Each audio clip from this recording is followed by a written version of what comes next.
YouTuber തൊപ്പിക്കും സംഘത്തിനുമെതിരായ പരാതിയിൽ അന്വേഷണം ആരംഭിച്ചിരിക്കുന്നു cyber police. Kochi city cyber പോലീസാണ് അന്വേഷണം ആരംഭിച്ചത്.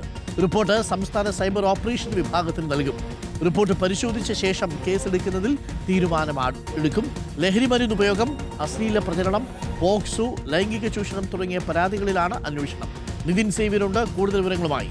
നിതിൻ സേവ്യർ, എല്ലാ അതിരുകളും ലംഘിച്ചുകൊണ്ടാണോ ഈ തൊപ്പിയും സംഘവും പ്രചരണങ്ങൾ നടത്തുന്നത്? അതാണോ പോലീസിന് ലഭിച്ച പരാതിയുടെ രത്നച്ചുരുക്കം? പോലീസ് ഏതു മട്ടിൽ, ഏത് തട്ടിലാണ്, ഏത് വകുപ്പുകളിലൊക്കെയാണ് ഇപ്പോൾ അന്വേഷണം നടത്തിക്കൊണ്ടിരിക്കുന്നത്?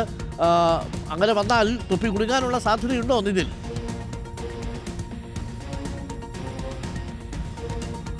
ഡോക്ടർ അരുൺകുമാർ, അങ്ങനെ തന്നെയാണ് നമ്മൾ കരുതേണ്ടത്. പ്രത്യേകിച്ച് സോഷ്യൽ മീഡിയയിൽ വലിയ ആരാധക കൂട്ടായ്മയുള്ള, പ്രത്യേകിച്ച് അതിൽ കൂടുതലും ഈ കുട്ടികൾ അല്ലെങ്കിൽ യുവാക്കളൊക്കെയാണുള്ളത്. 25 വയസ്സിന് താഴേക്ക്, 18 വയസ്സിന് താഴേക്കുള്ള കുട്ടികളാണ് ഇവരുടെ ലൈവ് സ്ട്രീമിങ്ങുകളൊക്കെ കാണുന്നത്. അപ്പോൾ അത്തരം കുട്ടികളിലേക്ക് എത്തുന്ന സന്ദേശം എന്താണ് എന്നാണ് ഇതിൽ നമ്മൾ നോക്കേണ്ടത്. സോഷ്യൽ മീഡിയയിലൂടെ അശ്ലീല പ്രദർശനവും സ്ത്രീവിരുദ്ധതയും അല്ലെങ്കിൽ പോക്സോ അടക്കമുള്ള അധിക്ഷേപങ്ങൾ നടത്തുന്നുവെന്ന പരാതിയിലാണ് ഇപ്പോൾ യൂട്യൂബറും ബ്ലോഗറുമായ തൊപ്പി എന്ന പേരിൽ അറിയപ്പെടുന്ന മുഹമ്മദ് നിഹാലിനും അദ്ദേഹത്തിനൊപ്പമുണ്ടായിരുന്ന സംഘത്തിനുമെതിരായ പരാതിയിൽ അന്വേഷണം ആരംഭിച്ചിരിക്കുന്നത്. ഇതിൽ നിരവധി പരാതികൾ പോലീസിന് ലഭിച്ചിരുന്നു. DGPക്ക് അടക്കം പരാതികൾ ലഭിച്ചിരുന്നു. തുടർന്നാണ് DGP ഒരു അന്വേഷണത്തിന് ഉത്തരവിടുന്നത്. സംസ്ഥാന സൈബർ ഓപ്പറേഷൻ വിഭാഗമാണ് ഇത് അന്വേഷിക്കുന്നത്. അപ്പോൾ ഇതിലൊരു പ്രാഥമിക അന്വേഷണം നടത്തി റിപ്പോർട്ട് സമർപ്പിക്കാനാണ് കൊച്ചി സിറ്റി സൈബർ പോലീസിന് സംസ്ഥാന ഓപ്പറേഷൻ വിഭാഗം, സൈബർ ഓപ്പറേഷൻ വിഭാഗം ഇപ്പോൾ നിർദ്ദേശം നൽകിയിരിക്കുന്നത്. അതിന്റെ ഭാഗമായി cyber police, Kochi city cyber police അന്വേഷണം ആരംഭിച്ചു കഴിഞ്ഞു. ഇവരുടെ സോഷ്യൽ മീഡിയയിലെ ലൈവുകളും മറ്റുമാണ് പ്രധാനമായും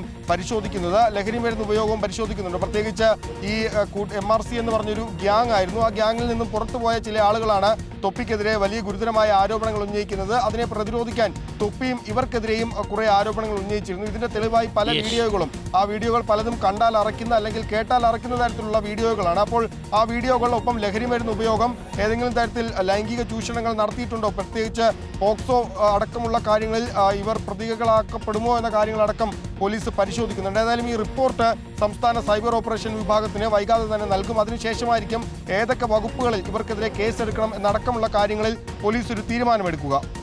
തീർച്ചയായിട്ടും അതിരുകൾ ലംഘിച്ചുകൊണ്ടുള്ളതാണെങ്കിൽ നിശ്ചയമായും നിയമ നടപടി ഉണ്ടാവുക തന്നെ വേണം. അക്കാര്യത്തിൽ ഒരു സംശയവുമില്ല.